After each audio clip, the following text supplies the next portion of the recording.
Acompañen a orar para que podamos poner este tiempo en las manos del Señor y le decimos: Señor, háblanos en esta mañana. Que nuestros corazones, que nuestras mentes estén alertas, receptivas a poder recibir tu palabra, a poder, Señor, ponernos delante de ti y saber que en Cristo, delante de ti, yo no soy reo de juicio, sino que he sido adoptado como un hijo. Delante de tu trono, en Cristo, se nos ha quitado las vestiduras viejas, se nos ha puesto un traje nuevo, se nos ha puesto sandalias, se nos ha puesto un anillo y se ha hecho una fiesta porque tú nos has salvado. Así es que, Señor, si pudiéramos hoy realmente experimentar el gozo de tu salvación, crea en nosotros, Señor, un espíritu nuevo, un espíritu recto, que podamos nuestras bocas llenar de alabanza todos los días de nuestra vida y dirigirnos a ti santificando tu nombre, Señor. Eso pedimos en esta mañana. Amén. Sofonías, nombrecillo, como para ponerlo ahí a los recién nacidos. Mis hermanos, lo cierto es que el nombre Sofonías en el hebreo original significa el que Dios guardó o el guardado por Dios. Sofonías le tocó nacer en un periodo donde el pueblo de Judá, que es el reino del sur, le tocó vivir una época en que tuvieron al peor rey de la historia de Judá. Es el rey Manasés. Cuando ustedes escuchen en la Biblia, en los libros de Crónicas o en los libros de Reyes, que se habla de Manasés, es el peor rey que hubo. Incluso llegó a matar en sacrificio a su propio hijo y entregar a su propio hijo en fuego para el ídolo Moloc. Mató a mucha gente, fue un rey sanguinario, fue un rey idólatra. En esa época nació Sofonías y sus padres, yo humildemente creo que guiados por el Señor, la Biblia no lo dice, pero creo que guiados por el Señor, bautizan a ese niño como Sofonías, el que Dios ha guardado, el que Dios ha protegido, y llegaría a ser el profeta de Dios. Sofonías, estamos todos, son dos hojas, pero mis hermanos, chiquitico pero matón. Vamos a ver este libro. Dice Sofonías capítulo 1, versículo 1. Esta es la palabra del Señor que vino a Sofonías, hijo de Cusi, hijo de Gedalías, hijo de Amarías, hijo de Ezequías. Y ustedes dirán: ¿y qué tiene de importante que aquí el libro comience citando a todos los abuelos, al papá, al abuelo y al bisabuelo?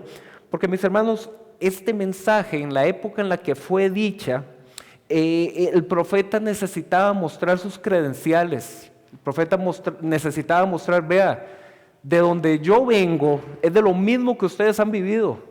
Nos han tocado reyes despiadados, reyes que han contaminado el pueblo, y aquí el Señor, contando todo eso, tiene una palabra para ustedes. Entonces comienzan estos libros proféticos dando esas referencias de los antepasados. Sofonías, el que Dios ha protegido, hijo de Cusi, hijo de Gedalías, hijo de Amarías, hijo de Ezequías. Y nos da la época en la que dio su mensaje. Dice: durante el reinado de Josías, hijo de Amón, rey de Judá. Mis hermanos, ya llevamos 9, hoy es el 9º libro de los 12 profetas menores. Y este libro tiene algo muy importante. Es el último profeta del orden en que vienen los libros de los profetas menores antes de lo que se conoce como la destrucción de Judá a manos de Babilonia, cuando Nabucodonosor, rey de Babilonia, invade Judá, destruye Judá y se lleva a una parte del pueblo a cautiverio. Esto que vamos a escuchar de Sofonías es el último mensaje de Dios al arrepentimiento de ese pueblo. Nosotros, como estamos de este lado de la historia, sabemos lo que pasó.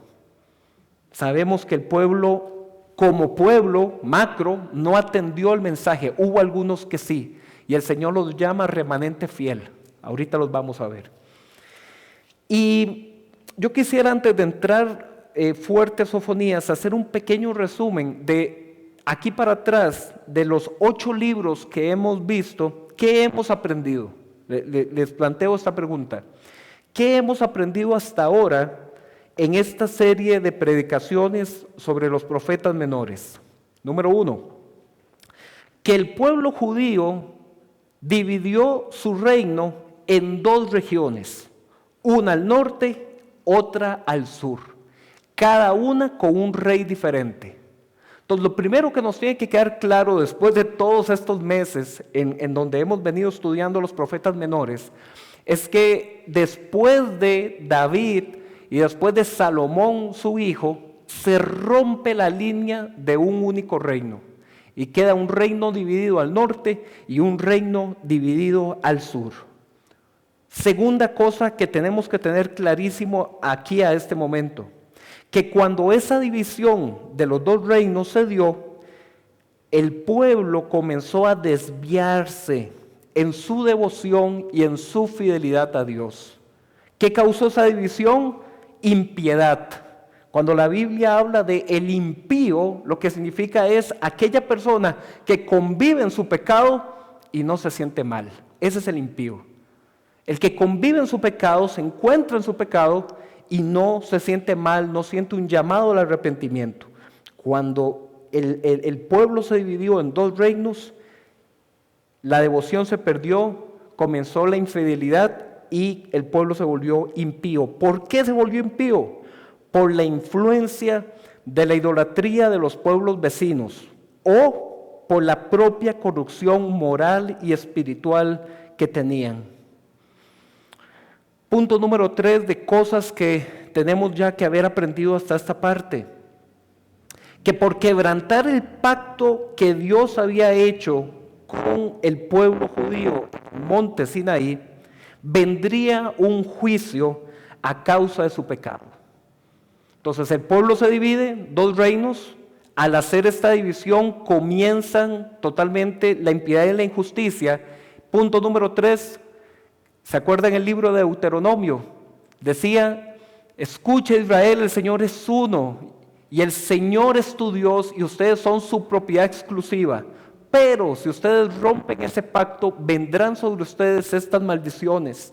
Y venía un gran listado de juicios que vendría el pueblo. Como el pueblo se desvió, los profetas comenzaron a anunciar que el juicio vendría. Punto número 4. A pesar de esto, Dios siempre les dio una oportunidad de arrepentimiento. Siempre, mis hermanos. ¿Cómo lo hizo? Mandando a sus profetas con un mensaje de advertencia y llamado a la conversión de sus malos caminos. El juicio vendría, eso ya estaba determinado, pero el Señor en medio de ese anuncio de juicio trae misericordia y manda a sus profetas a anunciar: vuélvete de tu mal camino, busca al Señor, apártate del pecado. Punto número 5. A pesar de ese mensaje de los profetas, la mayoría del pueblo no se arrepintió, mantuvo su conducta y vino el castigo. Primero al reino del norte, en el año 722, a manos del imperio asirio. Y después vino el juicio en el reino del sur, en el año 586 a.C., a manos del imperio babilónico. Hubo división, esa división provocó muchísimo más pecado, hubo envío de profetas para que el pueblo viniera al arrepentimiento, el pueblo no se arrepintió y el juicio vino, primero al norte y después al sur. Esto que acabo de enunciar, mis hermanos, es un resumen de las enseñanzas clave que tenemos que tener en mente todo lo que hemos venido hablando de los profetas. Con la próxima enseñanza que tengamos de los profetas, ya se conoce como los profetas post-exílicos. ¿Qué significa? Que después de todos estos juicios, Dios comienza a retornar a su pueblo. Y a ese pueblo que llega y se encuentra todas las murallas caídas, se encuentra sus tierras invadidas, se encuentra en la pérdida total de su cultura y de sus tradiciones, a ese pueblo Dios le manda profetas y los manda a restaurar lo que está caído. Eso lo vamos a ver después, cuando hablemos de los profetas posteriores al exilio. Regresemos a Sofonías. Dice versículo 1 que Sofonías ejerció su ministerio profético durante el reinado de Josías. Josías, a diferencia de su abuelo, que fue Manasés, ese rey tremendo, ese rey malo, Josías fue un rey bueno. Fue de los últimos pocos reyes buenos que tuvo el pueblo. Y justamente ese rey bueno, que quería hacer una reforma espiritual, una reforma en el pueblo, ahí aparece Sofonías como la voz profética junto a ese rey. Y Sofonías le pasó algo muy interesante, y yo quiero que vayamos rápidamente, porque en serio esto es una historia muy bonita. Vamos unas páginas atrás en la Biblia a Segunda de Reyes, capítulo 22. Segunda de Reyes, capítulo 22, porque necesitamos tener el contexto de quién era ese rey Josías, qué pasó con el pueblo durante la época del rey Josías y cómo Sofonías llegó a influir en lo que ahí estaba sucediendo. Segunda de Reyes, capítulo 22, 2 de Reyes 22, fácil de acordarse.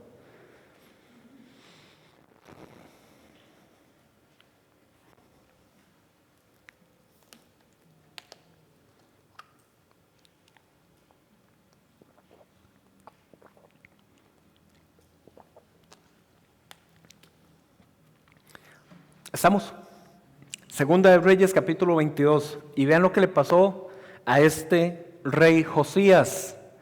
Su abuelo había sido Manasés, un rey malísimo, pero que tuvo un reinado larguísimo. Fue el rey que más tiempo reinó en Judá, 55 años, de pura maldad. Entonces imagínense, aquí en Costa Rica nuestros gobiernos son de 4 años. Y si el gobierno es bueno, se nos hace cortico. Y si el gobierno es malo, decimos, Dios mío, 4 años, que salga ya, ¿verdad? Es lo normal, 4 años. Imagínense en este rey Manasés, 55 años en el poder, dominándolo todo, la economía, la religión, la cultura del pueblo. ¿Qué hizo él con ese dominio? Introducir el culto a Baal y Moloc.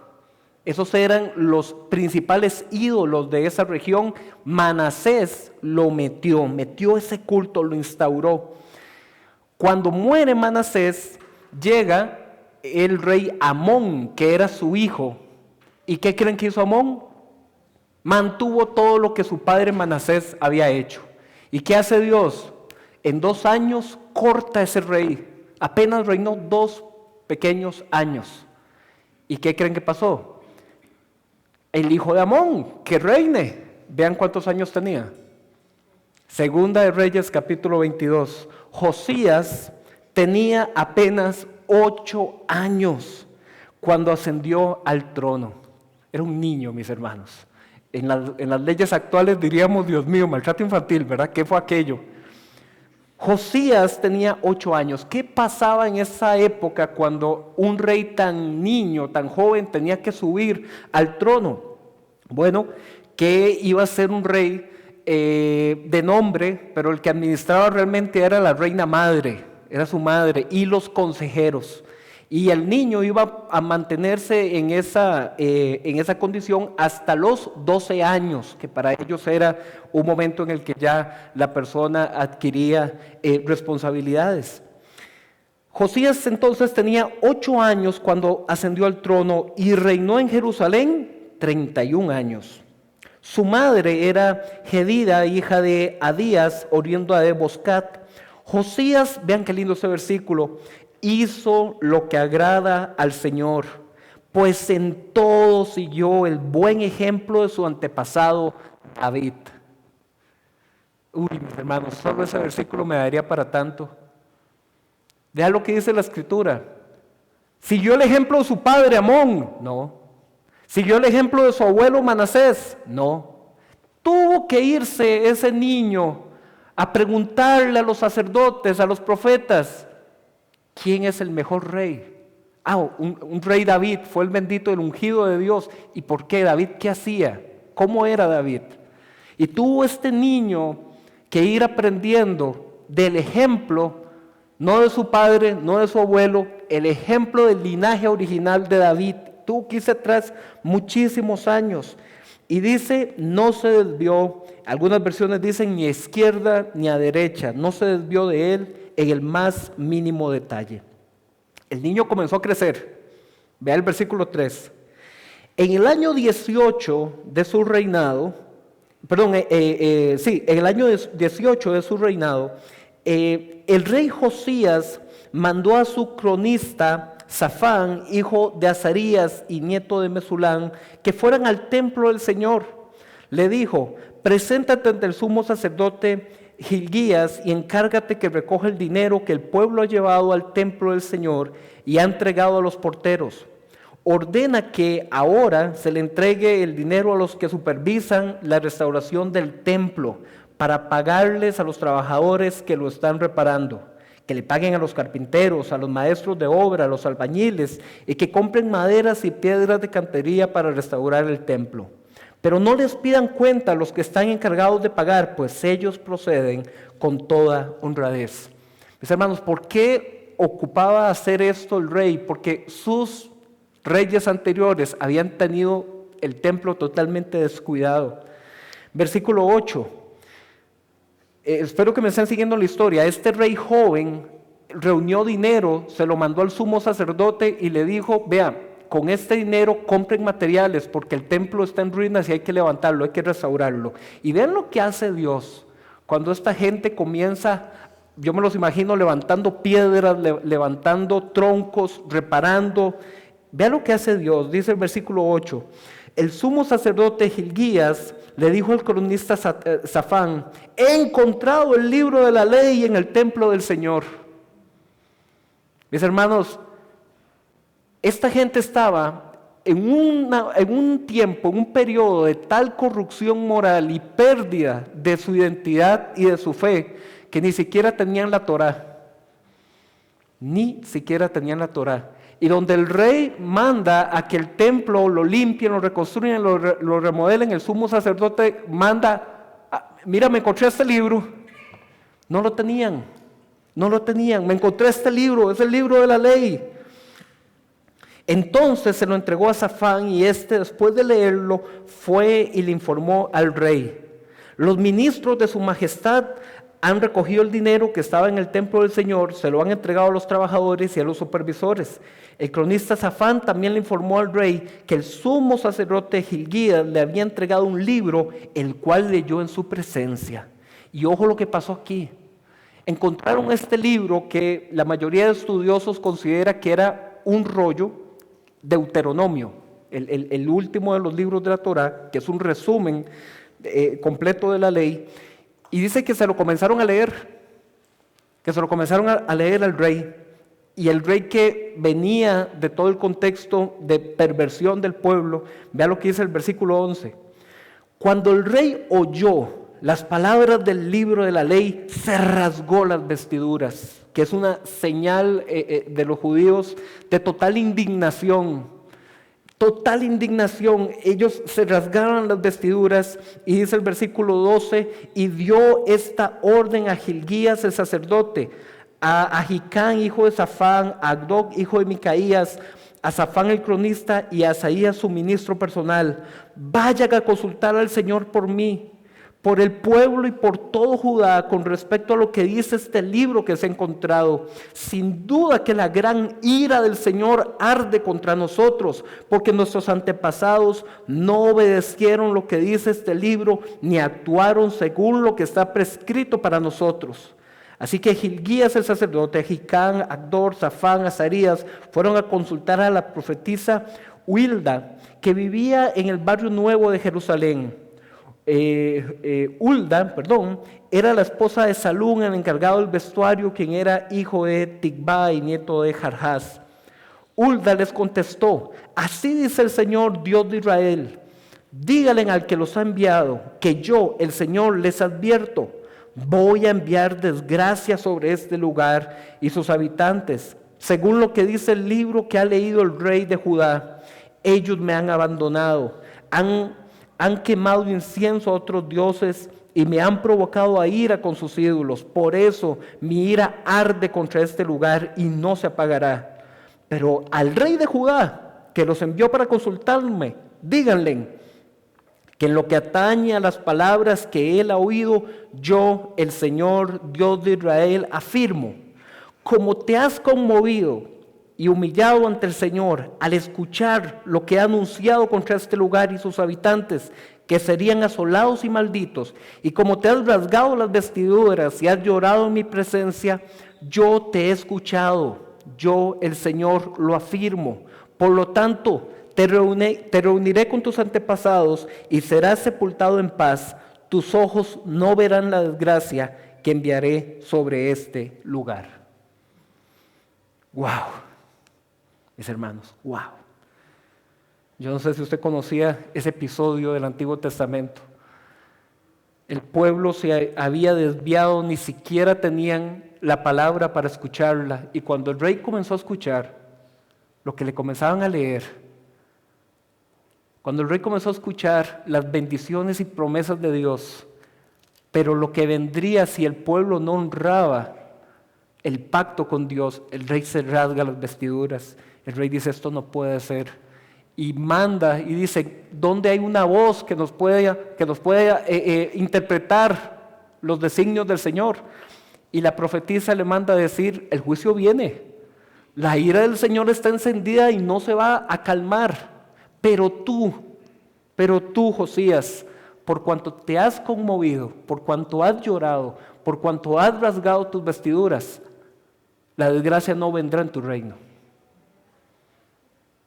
La desgracia sí vino, fue lo que les leí al principio, sí sucedió, pero el Señor guardó la integridad de ese hombre que se conmovió.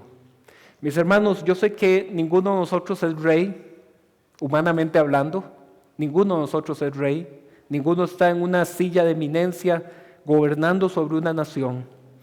Pero mis hermanos, esta palabra nosotros la podemos aplicar como cabezas de hogar. La podemos aplicar los que son jefes en un departamento, en un trabajo, y la podemos aplicar en nuestra propia vida. Mis hermanos, nosotros hemos venido predicando sobre los profetas menores. ¿Y qué es lo que hemos venido predicando? Juicio tras juicio tras juicio. Ha sido esto como un curso de cómo no evangelizar a nadie, ¿verdad? ¿Cómo hacer que la gente más bien se vaya y no quiera estar? Porque esta gente tiene ya 3 meses de estar hablando sobre el juicio de Dios y los profetas. Mis hermanos, la palabra del Señor, aunque sea de juicio, cuando nosotros escuchamos, si esa palabra penetra en nuestros corazones, si esa palabra, a este rey se rasgó las vestiduras, pero si nosotros metafóricamente también nos rasgáramos las vestiduras y pudiéramos decir: Señor, que esto no acontezca, que tu mano no venga aún sobre nosotros de esta forma. Señor, ten misericordia de nosotros. Cosas pasan, mis hermanos, porque ese es el corazón de Dios. Dice la Escritura que es un corazón lleno de misericordia, que es tardo para la ira. Por dicha, gloria a su nombre, que es tardo para la ira. Si no, mis hermanos, nosotros lo que mereceríamos todos los días es juicio y condenación. Eso es. No hay otro camino. Entonces, ¿por qué nosotros predicamos a los profetas? ¿Por qué predicamos estos libros aunque sus mensajes no sean atractivos, aunque sus mensajes no sean de bendición, prosperidad, multiplicación, el año de la retribución? Porque esta es la palabra de Dios, mis hermanos. Y esta es la que tiene que martillar nuestras conciencias. Si ya nuestras conciencias no son sensibles al pecado, si ya nuestros corazones no son sensibles a derramarse delante del Señor, esta es la palabra que el Rey ocupó y que nosotros seguimos ocupando hoy. Todos, siempre, todos los días. Yo les quiero dejar ahorita una pregunta y al final la respondemos. ¿Por qué nos cuesta tanto arrepentirnos? Porque así como pasó en el Antiguo Testamento que el Señor enviaba a sus profetas para que los profetas advirtieran y hablaran y llamaran al arrepentimiento y el pueblo no lo hacía, a pesar de que eran el pueblo elegido, el pueblo del pacto, y nosotros, el pueblo rescatado por la sangre del Cordero, el pueblo del nuevo pacto, cristianos, tampoco nos arrepentimos. ¿Por qué nos cuesta tanto arrepentirnos? Al final la respondemos, ¿de acuerdo? Regresemos a Sofonías. Regresemos a Sofonías.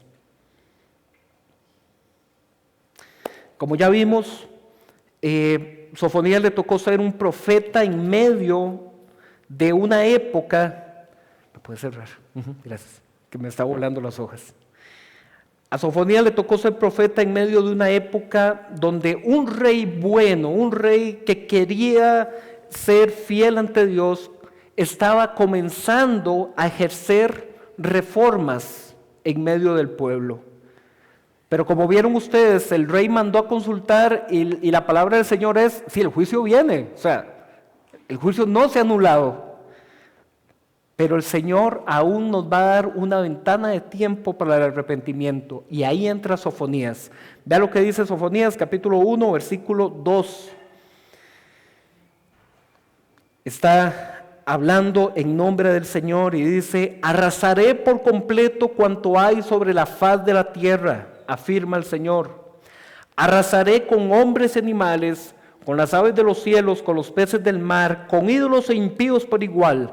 Exterminaré al hombre de sobre la faz de la tierra, afirma el Señor. Disculpen. Qué versiculitos, ¿eh? ¿A qué parte de la Biblia se le parecen estos tres versículos? Vuélvalos a leer. Arrasaré por completo cuanto hay sobre la faz de la tierra. Arrasaré con hombres, con animales, con todo, no dejaré nada. ¿A qué se le parece? Más para atrás.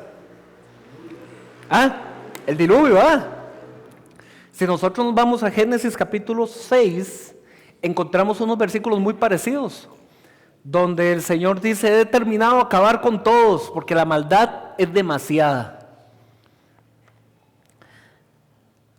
Aquí se nos comienza el libro a poner interesante, porque estos tres versículos nos hablan de un juicio total, un juicio universal.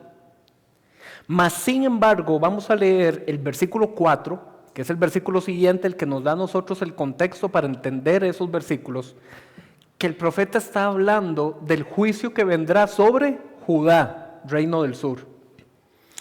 Pero Sofonías, si me vas a hablar de Judá, ¿por qué en los primeros tres versículos me hablas de un juicio sobre toda la faz de la tierra? Está bonito, ¿eh? Mis hermanos, eso es lo que en el Antiguo Testamento, dentro del lenguaje profético, se le conoce como lenguaje hiperbólico.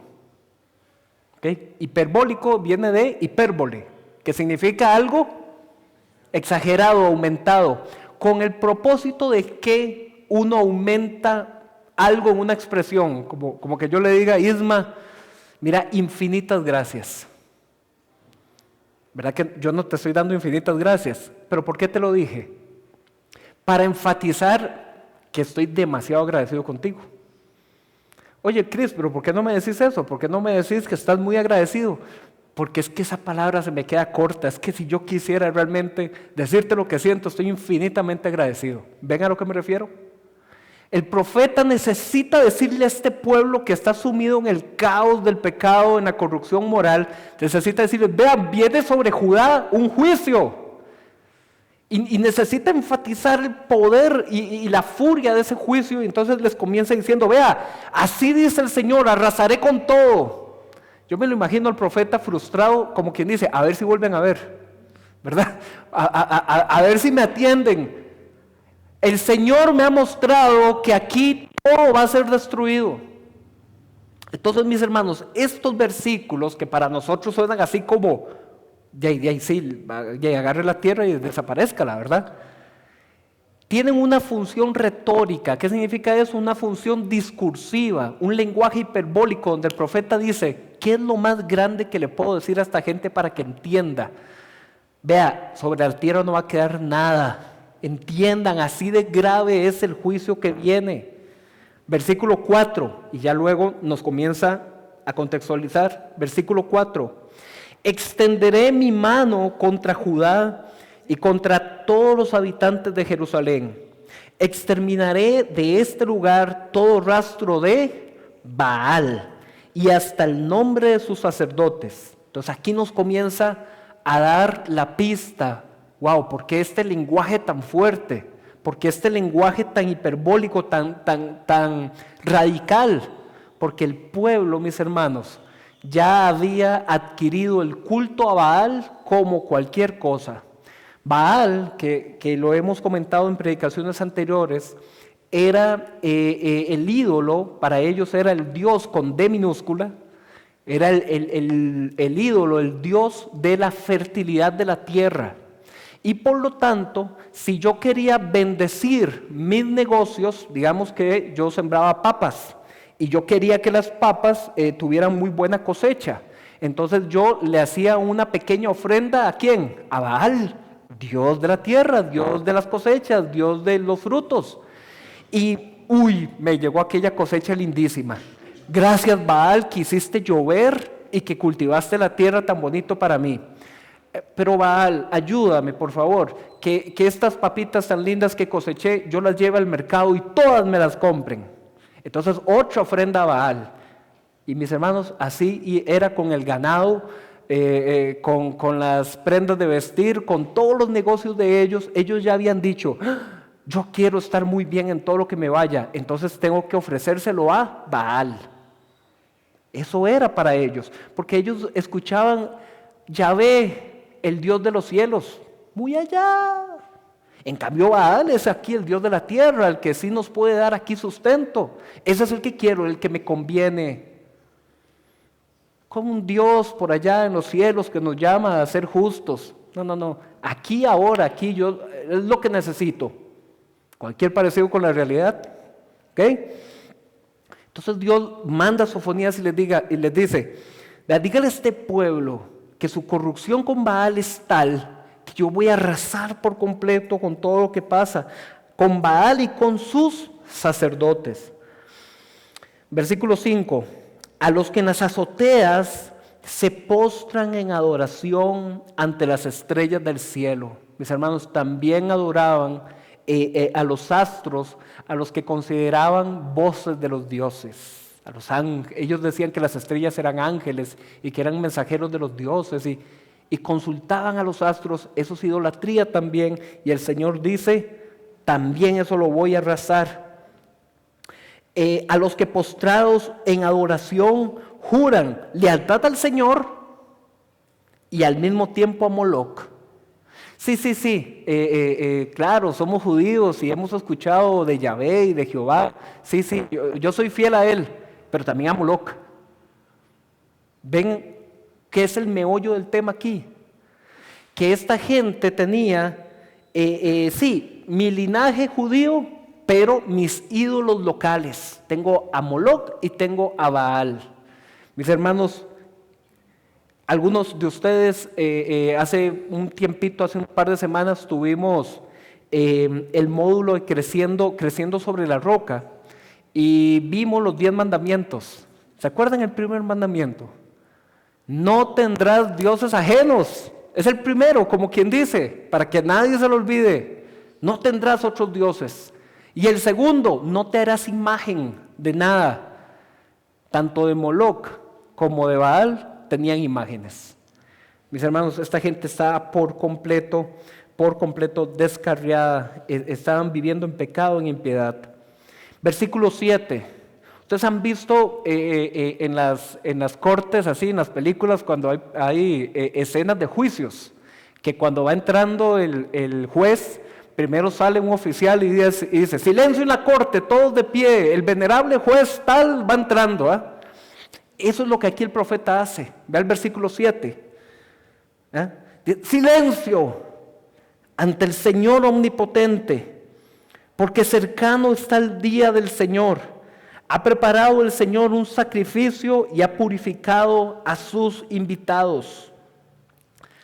El día del Señor. Ya lo escuchamos en Joel, ya lo escuchamos en Amós, y si estudiamos Isaías, si estudiamos Jeremías, mis hermanos, esta frase del día del Señor es recurrente en los profetas para designar el día preparado por Dios para traer su juicio. Claro, Dios manda a los profetas, manda mensajes de advertencia, llamados al arrepentimiento, pero Dios tiene su cronograma, Dios tiene su calendario. Y Dios sabe que yo les mandaré profetas, les mandaré advertencias, mensajes al arrepentimiento, pero hay un día. Y en el Antiguo Testamento a ese día lo llama el día del Señor. Muy originales, ¿verdad? Sí, ellos eran muy directos, el día del Señor. Versículo 8. En el día del sacrificio del Señor castigaré a los funcionarios y oficiales del rey y a cuantos se visten según modas extrañas. Interesante versículo, ¿verdad?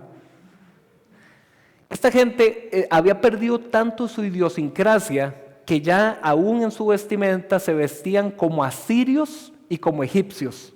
Es decir, la moda del norte y del sur ya habían perdido su idiosincrasia y dice, vean, ustedes están tan desviados en todo lo que es su cultura, su sociedad, que aún eso voy a castigar. Versículo 9, en aquel día castigaré a cuantos evitan pisar el umbral.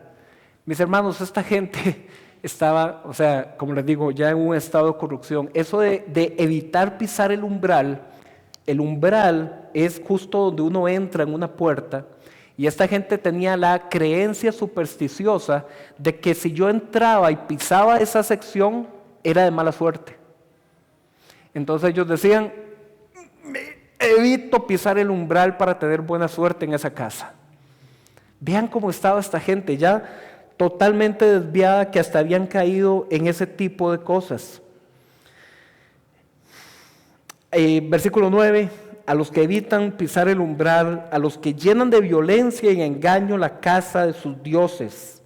Aquel día se oirán gritos de auxilio desde la puerta del pescado, gemidos desde el barrio nuevo y gran quebranto desde las colinas, afirma el Señor. Mis hermanos, eso de la puerta del pescado y el barrio nuevo eran literalmente cuando se salía al norte del templo, eso así se llamaba donde la gente vivía ahí. Y uno dice, ¿y eso qué? ¿Qué tiene interesante eso? Que los otros 3 costados del templo estaban sobre una peña, o sea, un enemigo no podía atacar por ahí. El único lugar donde un enemigo podía atacar era de frente, entrando por esa puerta. Y entonces el profeta les dice, los que viven ahí son los primeros que van a ver la destrucción de cuando venga el juicio. Usted se imagina como que a nosotros nos digan los del Carmen, los de Tara, los de aquí. Algo así era, más o menos. ¿Ok? Giman, habitantes del barrio del mercado. Aniquilados eran todas sus mercaderes, exterminados cuantos comercian con plata. En aquel tiempo registraré Jerusalén con lámparas para castigar a los que reposan tranquilos como vino en su sedimento, a los que piensan, el Señor no va a hacer nada, ni para bien ni para mal. Volvemos a la radiografía que le estamos haciendo al pueblo de Jerusalén. Ellos decían, Dios no se mete, tranquilo, siga usted viviendo como viva, ni para bien ni para mal, Dios no se mete. Esta gente pensaba que ya su vida estaba al margen de Dios. Versículo 13, en botín se convertirán sus riquezas, sus casas en desolación. Edificarán casas, pero no las habitarán. Plantarán viñas, pero del vino no beberán. ¿Te les parece alguna otra parte de la Biblia esa frase? ¿Les recuerda algo?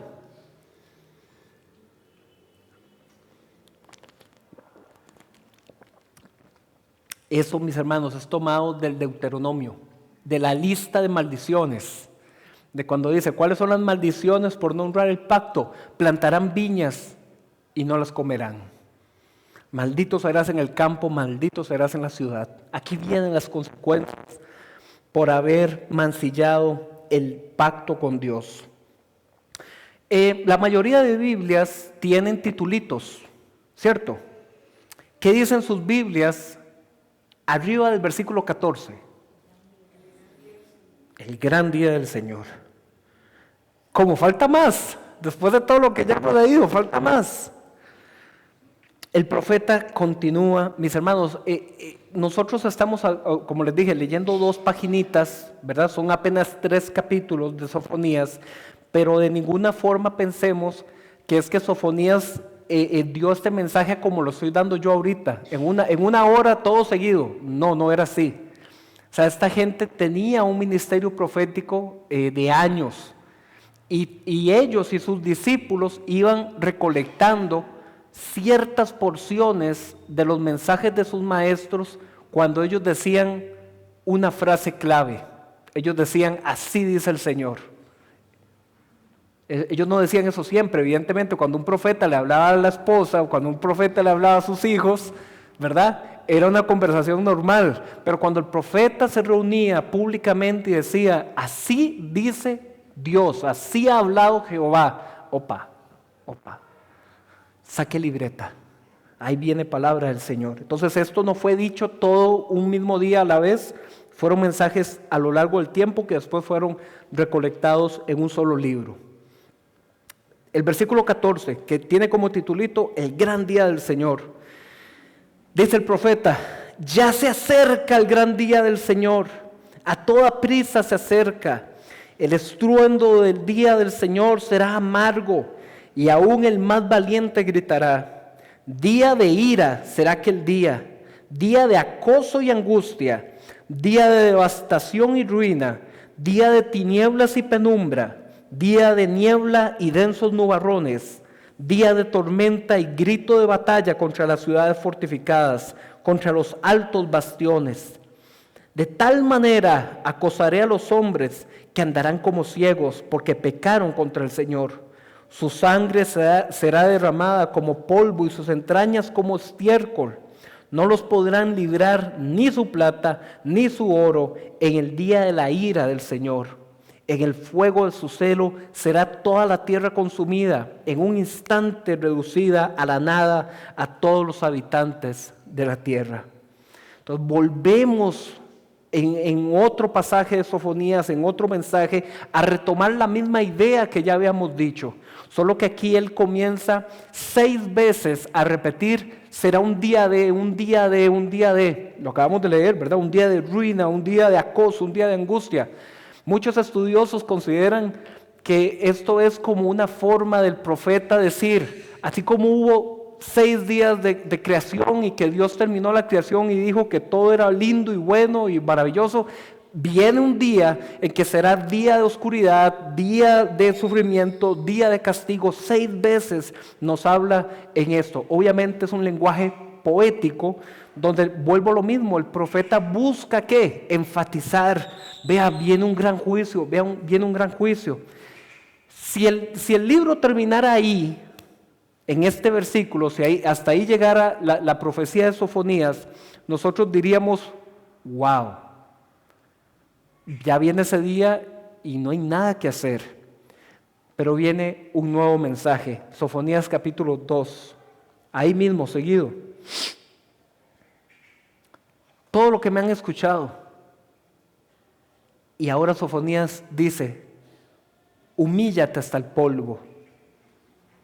Nación no quebrantada, hazlo antes que se cumpla lo que he determinado y ese día se desvanezca como la brizna. antes que caiga sobre ti la ira ardiente del Señor, antes que venga sobre ti el día de la ira del Señor. Busquen al Señor todos los humildes de la tierra, los que han puesto en práctica sus normas. Busquen la justicia, busquen la humildad, tal vez encontrarán refugio en el día de la ira del Señor. Mis hermanos, el libro no termina en un mensaje del juicio venidero nada más. El libro en el capítulo 2 comienza con un anuncio del profeta de que todo aquel que se humille delante del Señor, todo aquel que busque la justicia, todo aquel que busque la humildad, recibirá de parte del Señor protección. Hay estos salmos muy bonitos que nos habla de que el Señor es nuestro alto refugio, de que el Señor es la roca que nos protege. Mis hermanos, esta es la promesa. Sí, la sociedad está corrompida, vivimos en una época donde la gente ya no quiere someterse al Señor, pero el que se humilla, el que busca la justicia, el que busca al Señor, encontrará su refugio. Es lo mismo para nosotros hoy, es lo mismo, mis hermanos. Vivimos en medio de una sociedad que está como en competencia. ¿Qué generación puede ser más corrupta que la anterior? Y en medio de todo eso, nosotros conocemos la Escritura. Jesús dijo, el trigo y la cizaña crecen juntamente hasta el día de la cosecha. Hay un día, mis hermanos, donde sí, ha crecido la mala hierba, pero también la justicia de Dios va a crecer y ese día la cosecha vendrá, mis hermanos. ¿Qué nos toca a nosotros? Buscar la justicia. ¿Qué nos toca? Humillarnos, buscar al Señor de todo corazón. Viene después ahí en el capítulo 2, no lo voy a leer por tiempo. Si ustedes ven los titulitos, como les dije, ven que dice juicio contra los filisteos, juicio contra Moab y Amón, juicio contra Cus y juicio contra Asiria. Esas eran literalmente las naciones vecinas en los 4 puntos cardinales de Jerusalén. Sobre ellos también iba a venir ese juicio venidero, no solamente sobre Jerusalén. Moab y Amón estaban al lado oeste de Jerusalén. Los filisteos, que es lo que en la actualidad se conoce como la Franja de Gaza, hasta el día de hoy siguen problemas eso, ellos estaban en el este de Jerusalén. Cus estaba totalmente al sur, ya pegando prácticamente con Egipto y África, y Asiria estaba al norte. Las 4 grandes ciudades que rodeaban Jerusalén también iban a recibir castigo. Y vamos a irnos al capítulo 3, y ¿qué dicen sus Biblias en el titulito, en el capítulo 3? El futuro de Jerusalén, pero no nos dice qué tipo de futuro. Vamos a ver qué dice el Señor. Capítulo 3 inicia dándonos primero una descripción de las causas del juicio venidero, porque hemos leído en el capítulo 1 todo el juicio, cómo va a ser, pero tal vez esa gente que escuchaba tal vez decía, ay, qué bárbaro Dios, todo el juicio que nos va a mandar siendo nosotros tan buena gente. Como decimos aquí en Costa Rica, siendo nosotros tan pura vida, Dios no nos va a hacer nada. No es que somos el país más feliz del mundo. A nosotros Dios no nos va a tocar. Toca a otros que son más malos, a nosotros no. Algo así eran ellos. Y entonces en el capítulo 3 comienza el profeta a hacerles un repaso. ¿Ustedes quieren saber por qué es que el juicio viene? Capítulo 3, versículo 1. Ay de la ciudad opresora, rebelde y contaminada. Y no se está refiriendo contaminada con que había basura en la calle. Está hablando de su inmoralidad espiritual. Ciudad opresora, rebelde y contaminada. No atiende a consejos ni acepta corrección. No confía en el Señor ni se acerca a su Dios. Las autoridades que están en ella son leones rugientes. Sus gobernantes son lobos nocturnos que no dejan nada para la mañana. Es una forma poética de decir, quienes a ustedes los gobiernan solo están para ver qué se comen. ¿Ok? Cualquier parecido con la realidad, ¿verdad? Ustedes me entienden. Versículo 4. Vea que ya habló de la gente y ya habló de los gobernantes. Versículo 4. Sus profetas son impertinentes, hombres traicioneros. Sus sacerdotes profanan las cosas santas y violentan la ley. Entonces les da todo el currículum. Ustedes se creen que no merecen el juicio. Y les comienza a decir, ustedes cómo son. Y luego les dice, pero entre ustedes hay uno que no es así. Vea el versículo 5. Pero el Señor que está en ella que en la ciudad, en Jerusalén, ahí permanecía el templo. El Señor que está en ella es justo, no comete iniquidad. Cada mañana imparte su justicia y no deja de hacerlo cada nuevo día. Pero el inicuo no conoce la vergüenza. Ahora comienza en este versículo 6 a hablar el profeta como si fuera Dios en primera persona. Como Dios diciéndole al pueblo, lo que yo he hecho con otros no lo voy a hacer con ustedes. Vean lo que dice el versículo 6, del 6 al 12. Exterminé naciones, les dice el Señor, quedaron desolados sus bastiones, dejé sus calles desiertas y nadie pasa por ellas, quedaron arrasadas sus ciudades sin ningún habitante. Dije a la ciudad, ciertamente me temerás, aceptarás corrección. Entonces no sería destruida su morada, según todo lo que decreté contra ella. A pesar de todo, se empeñaron en corromper todas sus obras. Espérenme, por tanto, hasta el día que me levante a buscar el botín, afirma el Señor, porque he decidido reunir a las naciones y juntar a los reinos para derramar sobre ellos mi indignación, toda mi ardiente ira. En el fuego de mis celos será toda la tierra consumida. Purificaré los labios de los pueblos para que todos invoquen el nombre del Señor y les sirvan de común acuerdo. Desde más allá de los ríos de Cus, que traerán ofrendas mis adoradores, mi pueblo disperso. Aquel día no tendrás que avergonzarte más de todas tus rebeliones contra mí. Quitaré de en medio de ti a esa gente altanera y jactanciosa, y así nunca más volverán a ser arrogantes en mi santo monte. Dejaré un remanente en medio de ti, un pueblo pobre y humilde. Hago una pausa. El remanente del Señor, mis hermanos.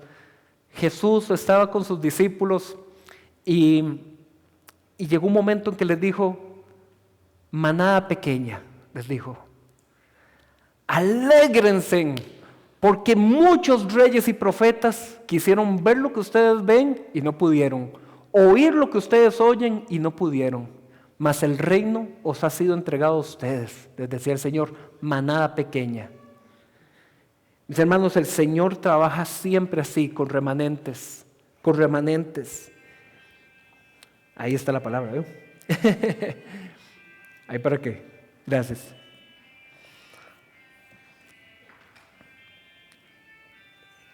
¿Ya lo encontró? Sí. Ok. Versículo 12. Dejaré un remanente en medio de ti, un pueblo pobre y humilde. En el nombre del Señor se cobijará. El remanente de Israel no cometerá iniquidad, no dirá mentiras, ni se hallará engaño en su boca. Pastarán y se echarán a descansar sin que nadie los espante. ¿A qué les parece eso? Pastarán, dice, se echarán. Habla de ellos como si fueran un ¿qué? Un rebaño de ovejas. Mis hermanos, que es la misma imagen que Jesús toma a sí mismo en el Nuevo Testamento para decir que Él veía a las multitudes y sentía compasión por ellas porque eran como ovejas sin pastor. Les decía, yo soy el buen pastor que la vida da por sus ovejas. Versículo 14. Lanza gritos de alegría, hija de Sión, da gritos de victoria, Israel. Regocíjate y alégrate de todo corazón, hija de Jerusalén. El Señor te ha levantado el castigo, ha puesto en retirada a tus enemigos. El Señor, Rey de Israel, está en medio de ti, nunca más temerás mal alguno. Aquel día le dirán a Jerusalén, no temas, Sión, ni te desanimes, porque el Señor tu Dios está en medio de ti como guerrero victorioso. Se deleitará en ti con gozo, te renovará con su amor, se alegrará por ti con cantos. Ay, mis hermanos, un día como el que leímos hace un rato, día de angustia, día de ira, día de juicio, día de espanto. Pero aquí el profeta nos habla de otro día. Dice que hay otro día en que regocíjate, Jerusalén, regocíjate porque el Señor, tu Rey, el Señor está en medio de ti. Vea el versículo 16. Aquel día, ¿ok? Aquel día. No te desanimes, Sión, el Señor está en medio de ti como un poderoso guerrero. Mis hermanos, está el día del juicio y está el día en que se recibirá más bien el auxilio y la protección del Señor. Y están listos y preparados para lo más fuerte de toda la prédica. Es el mismo día. Es el mismo día, mis hermanos. La Escritura en el Nuevo Testamento nos enseña que todo ojo le verá. ¿Y qué más dice Filipenses? Toda rodilla se doblará y que toda lengua confesará. Y dice Jesús, yo reuniré a las naciones, esto está en Mateo capítulo 25, reuniré a las naciones, las voy a ordenar como el pastor que pone ovejas y cabritos, los unos a su derecha y los otros a su izquierda. Y les diré a los de mi derecha, porque tuve hambre y me diste de comer, etcétera, todo el discurso que les dice. Y preguntarán, Señor, ¿cuándo te vimos enfermo, hambriento, desnudo en la cárcel? Por cuanto lo hicieron a mis más pequeños, a mí me lo hicieron. Entrad al reino heredado, al reino prometido. Mas le dirá a los de su izquierda, tuve hambre y no me diste de comer. Estuve enfermo y no me visitasteis, en prisión y no viniste a verme. Dirán esto, Señor, ¿cuándo te vimos así? Por cuanto no lo hicieron a mis pequeños, a mí no me lo hicieron. Y dice, marchaos al castigo eterno, al fuego que nunca se consume. Es el mismo día. El día de juicio, el día de ira, el día de tormento, es el mismo día en que nos dice el profeta, alegraos, su Dios está en medio de ustedes como un poderoso guerrero, como un rey. Es el mismo día, mis hermanos. Lo que algunos temen y no quieren que pase, no, eso de que Jesús venga y eso de que un juicio y que se abre un libro, no, que siga. Next. Más bien llega la Escritura y termina el libro de Apocalipsis. Así el último capítulo, el penúltimo versículo dice, que todo el que escuche diga, ven Señor. El anhelo del pueblo cristiano no es huir a ese día, es anhelar ese día, mis hermanos. Y mi teoría del por qué los cristianos no queremos que eso pase, es porque muy en nuestro interior sabemos, ¿estaré yo de un lado o del otro? No, Señor, dame un chance más, porque no sé si voy a ser del bando de las ovejas o de los cabritos. No sé si estaré o no estaré en tu libro. Yo les dejé una pregunta al puro inicio, ¿eh? Termino de leer y la respondemos. Versículo 18. Comienzo desde el 17, porque el Señor tu Dios está en medio de ti como guerrero victorioso, se deleitará en ti con gozo, te renovará con su amor, se alegrará por ti con cantos como en los días de fiesta. Yo te libraré de las tristezas que son para ti una carga deshonrosa. En aquel tiempo yo mismo me ocuparé de todos los que te oprimen, salvaré a la oveja que cojea y juntaré a la descarriada. Les daré a ustedes fama y renombre en los países donde fueron avergonzados. En aquel tiempo yo los traeré, en aquel tiempo yo los reuniré. Daré a ustedes fama y renombre entre todos los pueblos de la tierra cuando yo los restaure ante sus propios ojos. Así lo ha dicho el Señor. ¿Notaron en esos últimos versículos ¿quién es el que hace toda la obra? Él es el que nos trae, Él es el que nos reúne, Él es el que nos da. Es Él, mis hermanos. ¿Notaron? Espero que sí, que ahorita que estuve leyendo este capítulo 3, comencé a hablar de Jesús. Y quizás alguno de ustedes así bien pellizcado, tal vez se quedó diciendo, qué raro, si estamos en el Antiguo Testamento, si estamos en Sofonías, ¿por qué se nos comienza a hablar de Jesús, de la oveja que cojea, de la oveja descarriada, de cómo Él va? Mis hermanos, porque Jesús dijo que la ley y los profetas se cumplían en Él. Esto que leemos, mis hermanos, dice el libro de Hebreos que en Jesús es un sí y es un amén. Que en Él las profecías y las promesas se han cumplido. Y que por lo tanto, mis hermanos, nosotros, el pueblo del nuevo pacto, no deberíamos tener una expectativa de este juicio. No deberíamos estar pendientes. Perdón, no quiero en serio ofender a nadie. Estoy solamente ejemplificando un punto de algo que se escucha mucho. ¿Ok? Mis hermanos, nosotros no deberíamos estar pendientes de si la gran tribulación es de 3 años, si es de 7 años, si es antes o es después. Porque el pueblo cristiano, si está sentado sobre la roca, sabe que no tiene expectativa de juicio. Porque en el Señor, mis hermanos, nosotros hemos sido restaurados. Pero, hay un pero. ¿Saben toquecito? Hay un pero. En el Señor nosotros no tenemos expectativa de juicio. Amén a eso. Nadie lo dijo, pero yo lo digo por ustedes. Amén a eso. Pero estar en el Señor y no tener expectativa de juicio nos constituye ¿en qué del mundo? En enemigos del mundo. Y en el dardo, en el blanco de los ataques del enemigo. Entonces, qué lindo lo que me están diciendo, que si estoy en el Señor no tengo expectativa de juicio. Correcto, no tenés expectativa del juicio de Dios. Pero eso no significa que no tengo que tener una conciencia realista e informada de que si estoy fiel en el Señor voy a tener tropiezos y dificultades en el mundo. Una cosa no anula la otra. Por lo tanto, dice el Señor, bienaventurados sean todos ustedes cuando por causa de mi nombre los persigan, los humillen y dice el Señor, incluso los maten. Alegraos y regocijaos porque grande será la recompensa en el reino. Entonces, mis hermanos, el pueblo cristiano que ha sido redimido es protegido por la sangre del Cordero del juicio de Dios.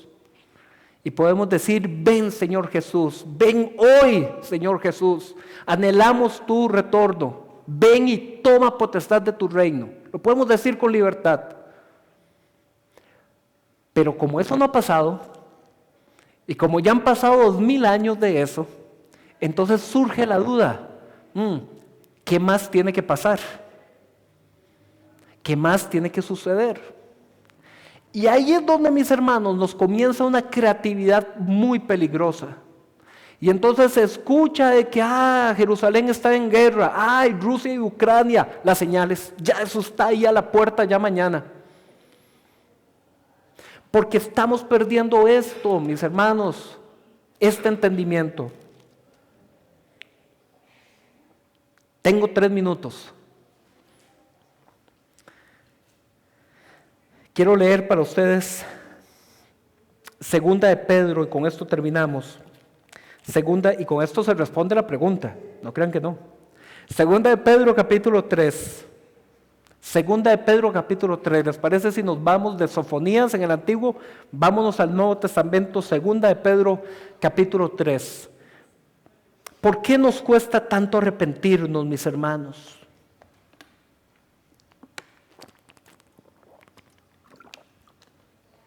Hay varios problemas del por qué y Pedro los va a explicar aquí. Pero la buena noticia, mis hermanos, es que todo esto tiene solución en el Señor. Estamos, 2 de Pedro capítulo 3. Les he dicho de los titulitos de la Biblia. ¿Alguno que haya encontrado 2 de Pedro capítulo 3, qué dice arribita? Ah, qué interesante. Lo mismo de Sofonías. Vamos a ver qué dice Pedro.